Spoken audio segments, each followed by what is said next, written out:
Bom, gente, essa é a nossa segunda videoaula. Eu vou continuar falando sobre o Durkheim.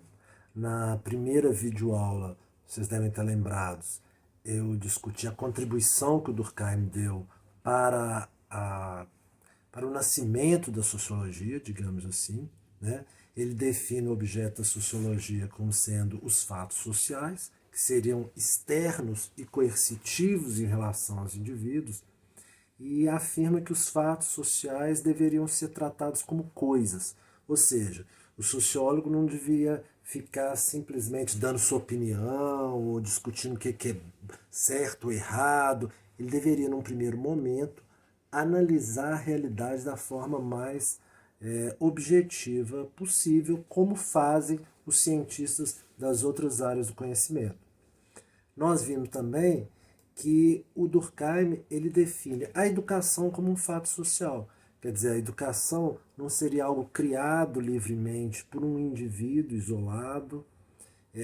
O sistema de ensino, a forma como as sociedades ensinam, tem a ver com a história dessas sociedades. É algo que se define ao longo do tempo, que envolve inúmeras instituições. Então é uma coisa que pode ser considerada externa em relação a cada indivíduo isoladamente. E também seria coercitivo, como nós vimos, no sentido de que a gente não consegue mudar tão facilmente o sistema educacional, os objetivos da educação, simplesmente a partir da nossa vontade. Se a gente resolve estudar usando um currículo totalmente diferente ou ensinar um filho da gente dessa forma, provavelmente você mesmo, né, que estudou dessa forma, ou seu filho, vão sofrer consequências, porque vão estar pouco adaptados às exigências, às características da sociedade em que se encontram. Bom, hoje eu vou tentar falar um pouco mais sobre as concepções do Durkheim, indo além da questão educacional. Vou tentar falar um pouco sobre a visão dele da sociedade, de como as sociedades funcionam e, sobretudo, de como as sociedades se transformam. Eu acho que essa discussão mais ampla ela é necessária para se entender a visão dele sobre a educação em geral e especialmente sobre a educação moderna.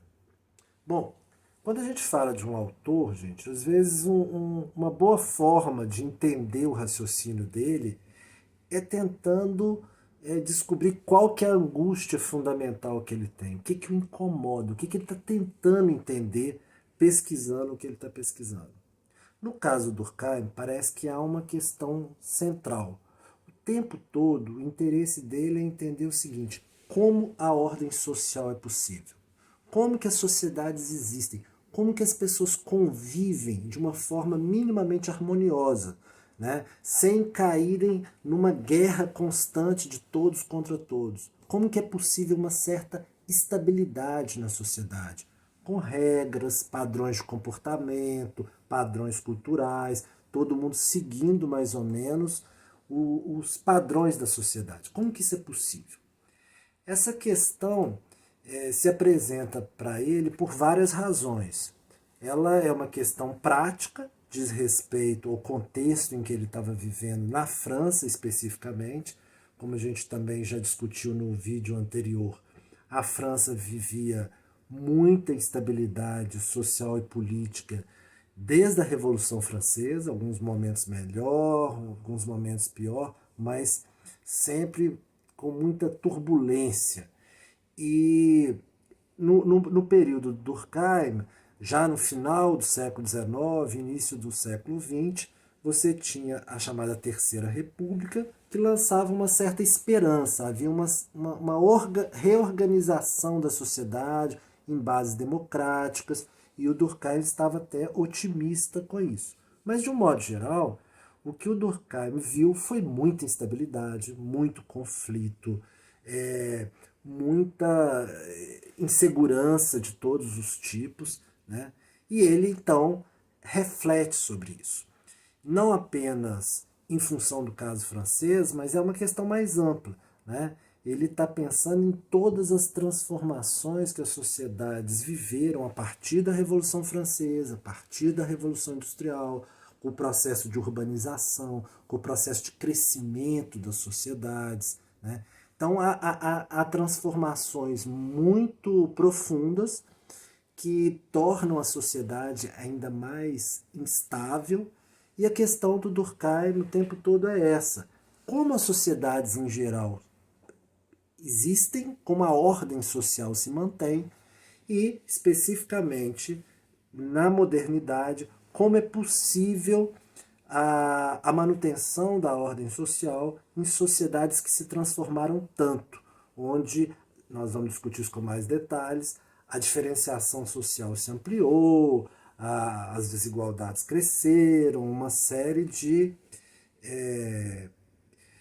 acontecimentos perturbaram, digamos assim, essas sociedades. Bom, Durkheim parte do pressuposto de que os indivíduos não nascem prontos para a vida social. Ele vai falar, olha, os indivíduos nascem basicamente egoístas e associais. Então você pega uma criança e fala com ela, olha, empresta o seu brinquedo para o seu coleguinha, né? Ela, por ela mesma, ela não vai gostar nada dessa ideia. Ela vai ter que aprender isso aos poucos para ela topar. Inicialmente a reação dela não vai ser nada positiva. Por outro lado, ela acha muito natural pegar o brinquedo que é do colega e levar para ela. Ou ela quer ir numa loja e pegar o que ela quiser e levar para casa. Quer dizer, a ideia de se limitar em função de uma regra social, de um padrão, de um valor, da propriedade privada, por exemplo, aquele brinquedo ali não me pertence, então eu não posso querer esse brinquedo, isso não nasce naturalmente com a criança, né?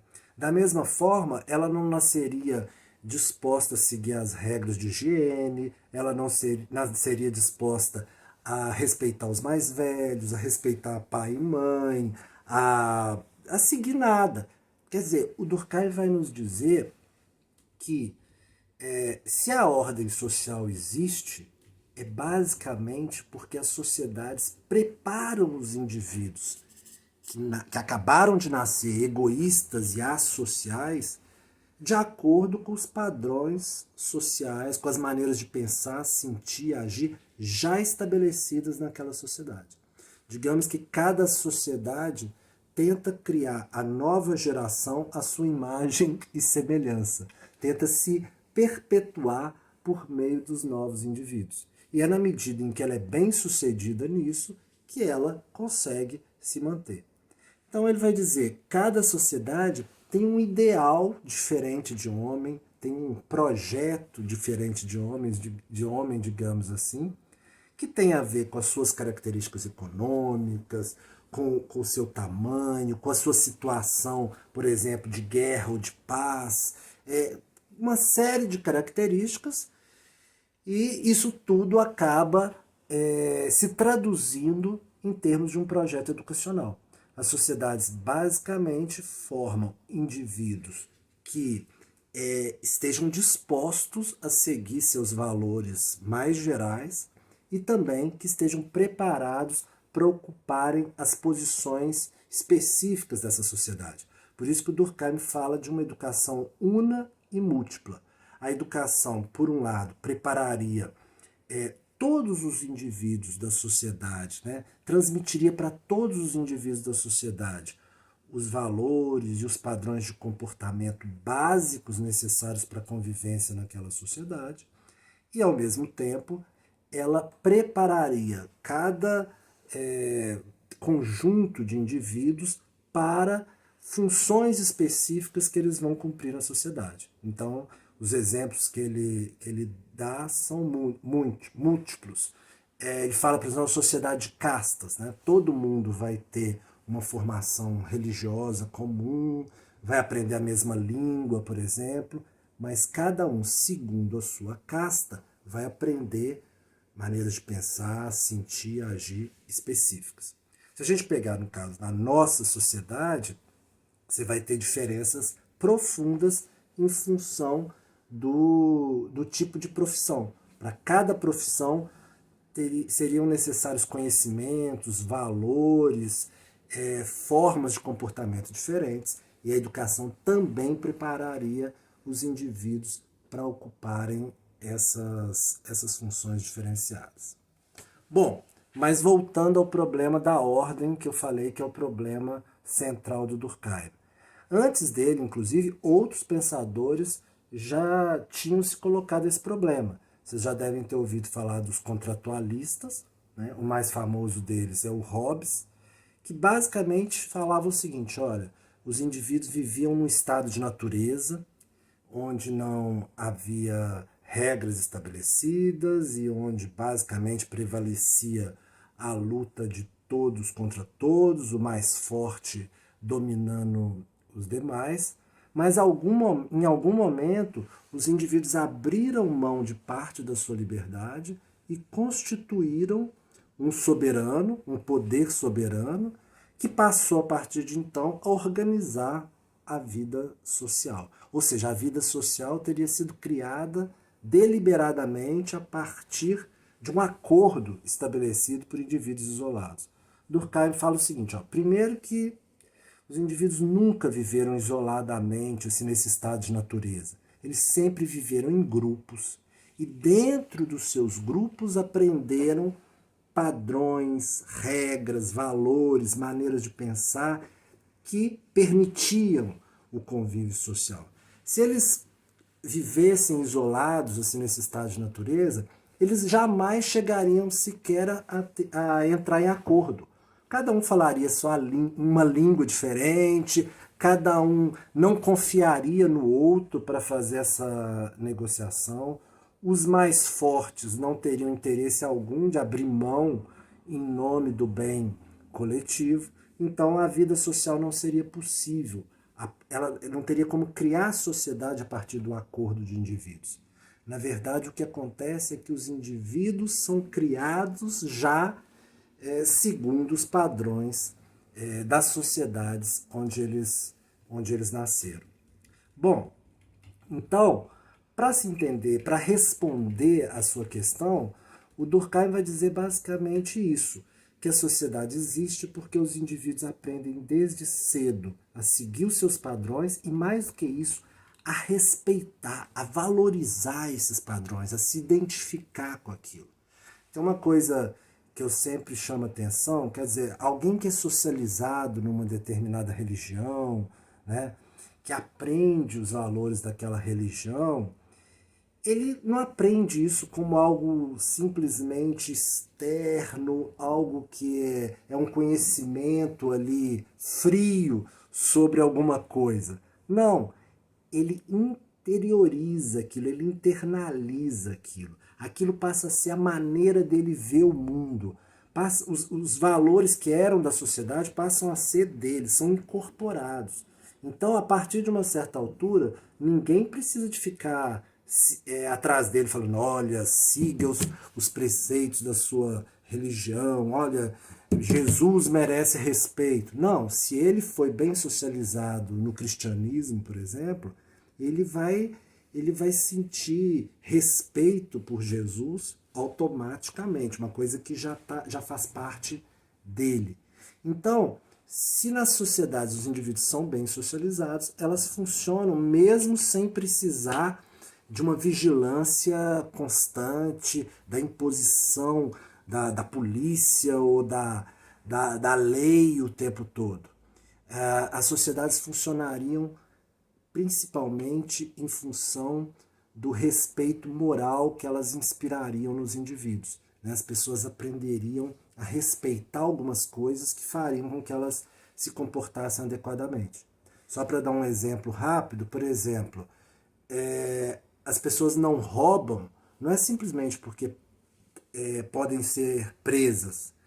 Tem uma outra dimensão, é que se eu roubar, se eu fui bem socializado, eu vou me sentir mal, eu vou para casa e vou ficar com a consciência pesada. Então, é essa formação moral, é essa adesão aos valores da sociedade que seria o elemento fundamental para a manutenção das sociedades. Agora, o que o Durkheim vai chamar a atenção é que isso mudou muito ao longo do tempo. ele tem uma visão evolucionista sobre as transformações históricas por que passaram as sociedades.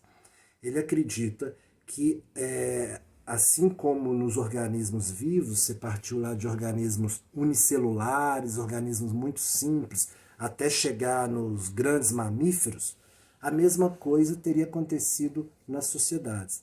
Você teria inicialmente sociedades menores, com menos divisão interna de funções, com os indivíduos muito parecidos entre si, né, como um organismo que não tem diferenças internas entre órgãos, é tudo ali só um conjuntinho de células. Né? Ele vai falar, as sociedades tradicionais eram sociedades pequenas, em que todo mundo pensava mais ou menos do mesmo jeito, todo mundo tinha mais ou menos a mesma ocupação, a divisão que existia era um pouco entre o que os homens e as mulheres faziam, mas nada muito profundo.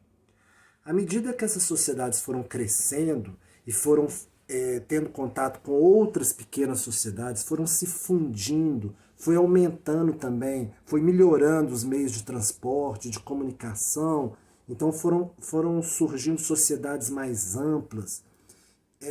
A diversificação interna também foi se ampliando. A divisão do trabalho começou a se tornar maior. Porque o que acontece? Começa um grupo se especializar em fazer uma determinada coisa e vender o que produz para um outro grupo que se especializa em fazer uma outra coisa. Então, uma sociedade que antes trabalhava toda junta e que seguia os mesmos valores, os mesmos princípios e que estava isolada de outras influências, passa a ser uma sociedade constituída de partes diferenciadas, que seguem, que realizam funções diferentes e que começam também a pensar de maneira diferente, a ter uma formação diferente, interesses diferentes. Então, as sociedades elas se diferenciariam internamente e se complexificariam e se tornariam maiores ao longo do tempo.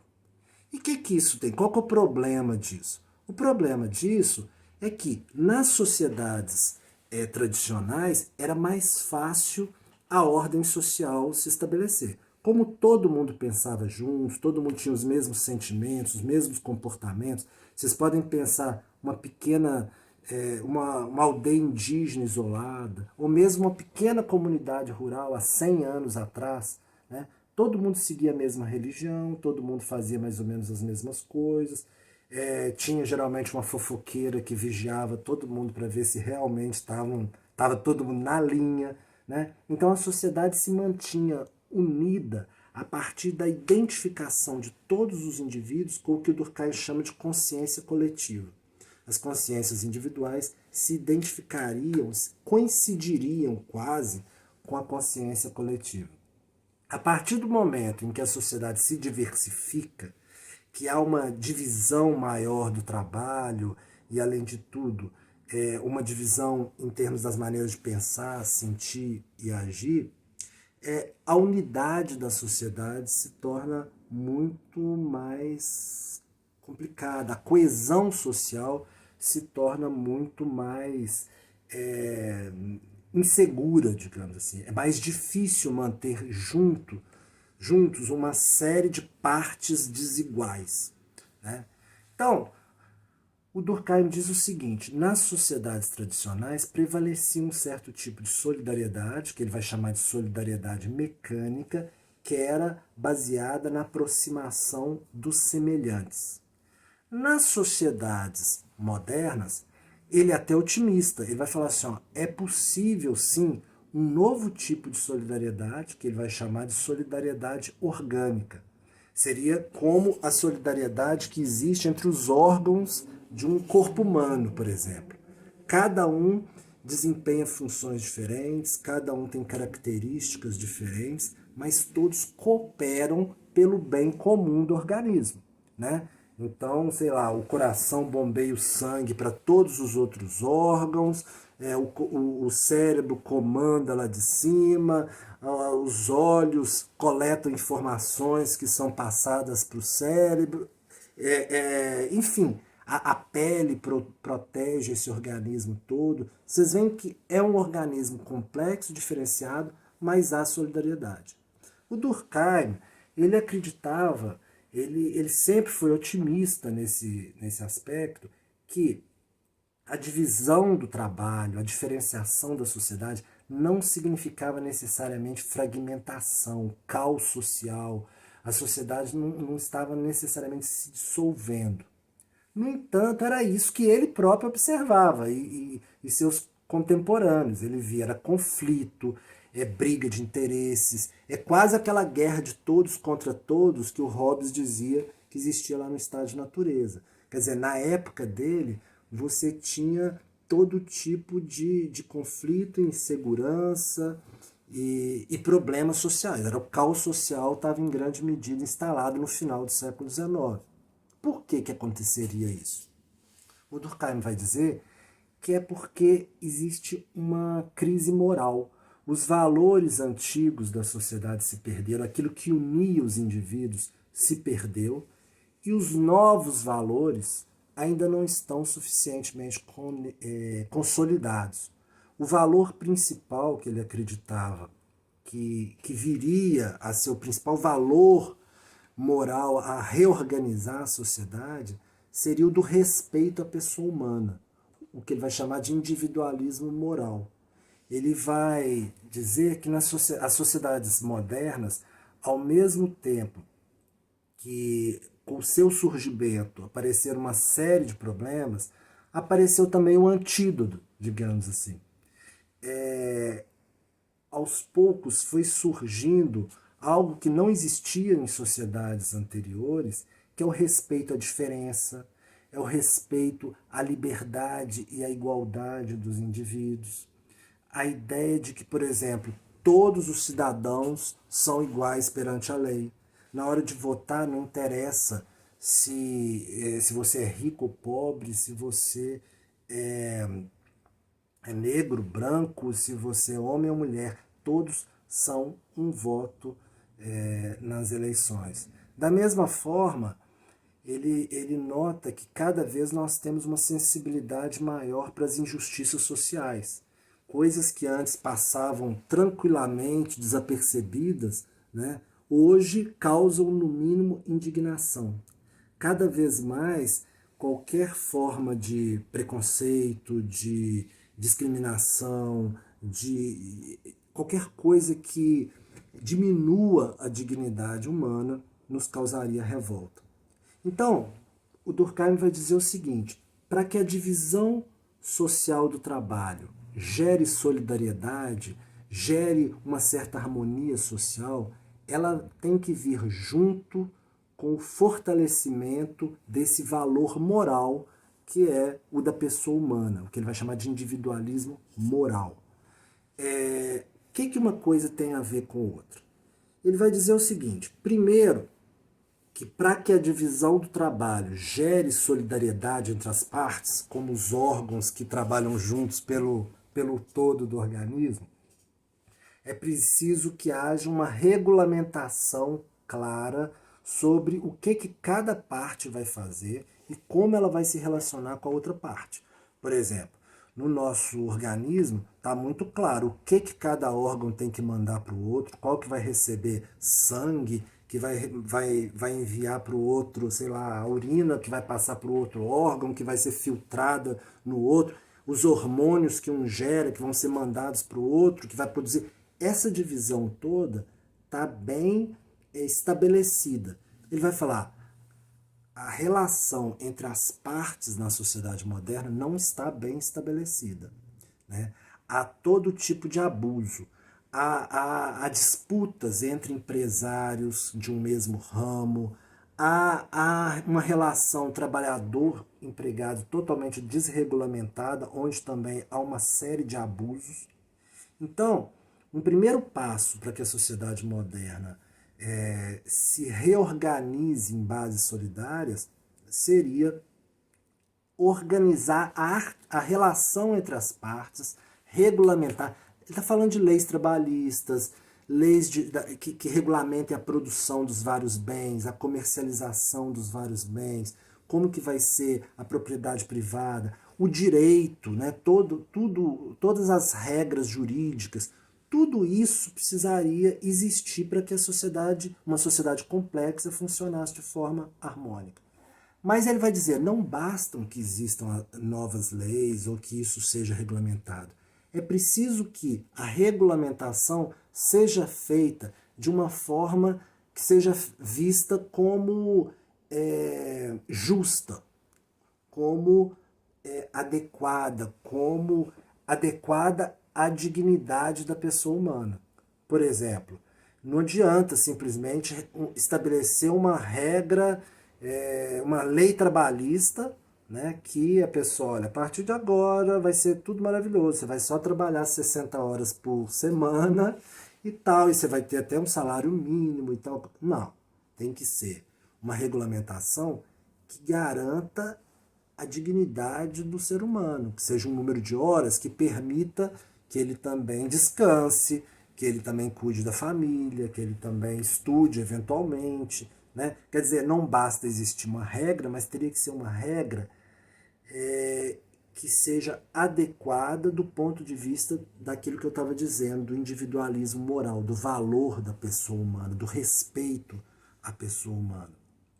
Então, toda a divisão do trabalho deveria ser reorganizada com base nesse valor moral. E mais do que isso, tem uma questão central que é saber o seguinte, quem vai ocupar cada função na sociedade, né? Quem vai ser o lixeiro, a secretária, quem vai ser o motorista, quem que vai ser o professor, quem que vai ser o engenheiro, quem que vai ser o médico, quem que vai ser rico e quem que vai ser pobre, né? Quer dizer, a definição a distribuição dos indivíduos entre as várias funções é uma questão muito problemática. O Durkheim vai dizer o seguinte, o que estava acontecendo na época dele é uma divisão forçada do trabalho. O indivíduo simplesmente ele era forçado, ele era obrigado a exercer uma determinada função porque ele era, pela origem social dele, pela condição econômica da família dele, era o que sobrava, é o que ele conseguia fazer, é o que dava para pegar, digamos assim, né? Não existia a possibilidade dele lutar por uma profissão melhor ou pela ocupação de uma posição de maior prestígio na sociedade. As desigualdades sociais pesavam muito nesse aspecto. O Durkheim vai dizer, enquanto for assim, a sociedade não vai ser solidária. Digamos que o coração vai ficar brigando com o rim. O rim vai brigar com o estômago, porque vai falar assim, ó, você está aí nessa posição de coração, é porque você herdou isso da sua mãe. Né? Não foi merecido. Você nem tem muito talento para ser coração. Na sociedade seria a mesma coisa. Ele vai falar, para as pessoas terem uma sensação de justiça, inclusive cooperarem umas com as outras a favor da coletividade, elas precisam perceber que cada um ocupa a posição que ocupa porque tem talento para aquilo, porque a capacidade dela corresponde àquilo que ela está fazendo. Não foi simplesmente por imposição da sociedade, não foi simplesmente por privilégio de uns e desfavorecimento de outros. Então, o Durkheim vai dizer o seguinte, para existir uma sociedade justa e solidária na modernidade, é preciso que as condições externas de luta, essa era a expressão que ele usava, as condições externas de luta sejam iguais, que as pessoas disputem as posições sociais em condições de igualdade. Ele chega a dizer o seguinte, ó, enquanto houver rico e pobre por nascimento, a gente não pode falar que existem contratos justos, porque, na verdade, uns já nascem com privilégios em relação aos outros. Né? Para que a sociedade se torne justa, é preciso que ela se torne mais equitativa, menos desigual, porque aí sim ela vai estar em conformidade com aquele valor moral do individualismo moral, do respeito à pessoa humana, do respeito à dignidade. Ou seja, o Durkheim basicamente aposta na possibilidade das sociedades modernas se tornarem meritocráticas. Elas seriam desiguais, sim, teriam funções diferentes, sim, como o organismo humano tem. Alguém vai ser intestino e alguém vai ser olho, né? Eu acho que eu preferia ser olho. Mas a questão é o seguinte, que a distribuição de quem vai ser o quê seria feita em função do mérito, dos talentos que cada um revelasse e não simplesmente porque nasceu com privilégios, nasceu numa família mais rica, né? Ou teve o privilégio de pertencer a uma casta, ou uma etnia, ou uma raça privilegiada dentro daquela sociedade. Bom, mas o que essa discussão toda sobre as transformações das sociedades, da sociedade, é, da sociedade tradicional, onde existia solidariedade mecânica, para a sociedade moderna, onde pode vir a existir a solidariedade orgânica, né? O que isso tem a ver com a educação? Tudo. Vocês lembram que lá no começo eu disse que é graças à educação que a sociedade existe, que a ordem social existe. É a educação que forma os indivíduos para aquela ordem social específica. Então, o que o Durkheim vai dizer? A educação atual, a educação moderna, ela tem que atender a duas exigências das sociedades modernas. Primeiro, ela tem que preparar para funções muito especializadas. Se na sociedade tradicional a educação poderia ser bastante homogênea, todo mundo receber mais ou menos a mesma educação, nas sociedades atuais, cada vez mais há diversificação. O aspecto múltiplo da educação se amplia. Então, pelo menos a partir do ensino médio, você já começa a ter uma formação técnica em várias áreas, formação profissional. Depois, no ensino superior, inúmeros cursos, inúmeras especializações, mestrados, doutorados. Quer dizer, a educação ela teria que fornecer para a sociedade indivíduos preparados para as mais diversas funções. Além disso, o Durkheim defende que seja oferecida nas escolas uma educação moral, uma formação para justamente aquilo que a gente discutiu lá atrás, o respeito à pessoa humana.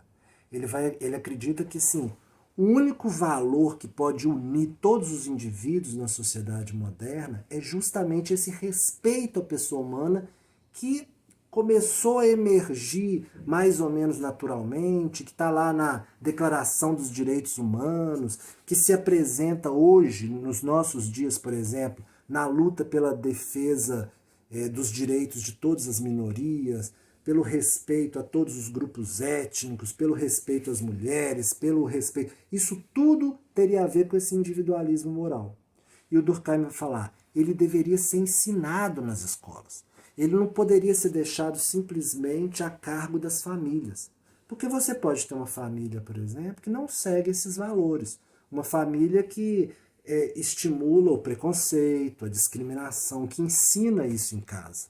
Quer dizer, a escola ela deveria ser a representante do Estado democrático e, portanto, ela deveria formar todos os indivíduos respeitando esse valor básico da dignidade humana. É com base nesse valor que, inclusive, todos os indivíduos vão percebendo as injustiças sociais. O Durkheim vai falar que a educação moral ela cria uma sede de justiça, porque a partir do momento em que você passa a ver o ser humano dessa forma, você começa a não aceitar uma série de injustiças que até recentemente você aceitava. Então, a educação moderna ela deveria dar essa formação moral, baseada principalmente nesse valor, e na ideia de racionalidade, de uma visão racional que não está baseada nos preconceitos, nas tradições, mas numa visão científica sobre o mundo, né? e também a formação especializada, como eu já havia falado. Então é basicamente isso. O Durkheim vai pensar a sociedade sempre, a educação sempre em função das características de cada sociedade. No caso das sociedades modernas, ele vai caracterizá-las como sociedades muito diferenciadas e nas quais os indivíduos se tornaram muito autônomos, né? No meio urbano, o indivíduo está menos preso à vigilância da família. Ele comenta, por exemplo, na época dele, que os centros urbanos tinham muitos jovens que vieram do interior. No interior, eles estavam sob a vigilância constante dos mais velhos, dos familiares. Nas cidades grandes, eles começavam a ter uma vida mais autônoma e anônima, e então a consciência individual começa a se desenvolver, o espírito crítico se amplia e a própria sociedade vai se tornando também mais tolerante com as diferenças e com as peculiaridades de cada indivíduo. Então, fechando, eu queria chamar só atenção para um pouco para a atualidade do Durkheim. Por que a gente ainda discute ele? Eu queria destacar 2 pontos que depois a gente continua. O primeiro é a questão da meritocracia. Vocês viram que, basicamente, ele é um otimista porque ele acredita que há uma saída para a sociedade moderna. Essas sociedades elas não precisam simplesmente entrar no caos, no conflito total, né? Elas podem se tornar sociedades bastante razoáveis se elas se tornarem sociedades mais justas, mais meritocráticas, onde cada um vai ocupar sua posição em função daquilo que merece ou que teve talento para aquilo. É claro que o Durkheim não teve, na época dele, nem condições de questionar a própria ideia de talento ou de capacidade. A sociologia, a partir dos anos 50 do século passado, começa a chamar a atenção que talento, capacidade, inteligência tem muito a ver com origem social. Quer dizer, desde a infância a criança é estimulada, por exemplo, no seu raciocínio, né, com brinquedos pedagógicos, com todo um contexto que estimula mais ou menos o seu desenvolvimento cognitivo. Então não é nada natural a diferença entre os indivíduos, ela tem muito a ver com as desigualdades sociais também. Quer dizer, o Durkheim não tinha essa consciência toda. Mas, de qualquer forma, o importante é que ele coloca essa discussão sobre meritocracia, que continua presente até hoje. Tem um autor importante, que é o Dubé, que ele, num texto, colocou que o mérito se tornou uma ficção necessária. Quer dizer, a gente sabe que por trás do mérito de um indivíduo tem normalmente muitos privilégios ali escondidos e, portanto, a gente critica muito a ideia de mérito e de meritocracia. Mas ele falou, apesar disso, a gente continua utilizando como um critério de seleção para entrada na universidade, para seleção para um emprego, para um mestrado, para um doutorado, mesmo porque qual outro critério utilizar? Isso é uma primeira questão. E a outra questão que eu gostaria de deixar em aberto, que eu acho que vale a pena ser pensada a partir da obra do Durkheim, é justamente a questão da educação moral. Né? Em que medida que cabe à escola dar essa formação em valores para os seus alunos. Hoje, esse é um grande debate. Há quem ache que a educação, a escola, deve dar apenas a instrução, né? Transmitir conhecimentos científicos, ensinar a ler, escrever e tal, mas não formar o ser humano como um cidadão ou como uma pessoa no sentido mais amplo da palavra. O Durkheim, como nós vimos, pensa exatamente o contrário. Ele vai falar, olha, para a democracia existir, para as sociedades modernas não virarem um caos, para o egoísmo, não virarem simplesmente contextos em que prevalece o egoísmo individual, sem nenhuma regra, sem nenhum valor, cada um lutando simplesmente para a realização máxima dos seus apetites individuais, é preciso que todos tenham pelo menos alguns valores em comuns. Tem que ter um mínimo de consenso na sociedade. O consenso, igual existia nas sociedades tradicionais, nunca mais deve existir. As sociedades se diferenciaram, os indivíduos agora pensam por si mesmos e assim deve continuar. Mas um mínimo de identidade comum tem que existir. Um mínimo de valor moral comum deve existir. E na perspectiva dele, o único valor capaz de ocupar essa posição é o valor da pessoa humana, é o individualismo moral, e as escolas deveriam, de alguma forma, ensinar todas as crianças a respeitar esse que seria o principal fundamento dos estados democráticos ou da democracia, tal como a gente conhece. É isso. Espero que tenha sido útil. Abraços, até a próxima.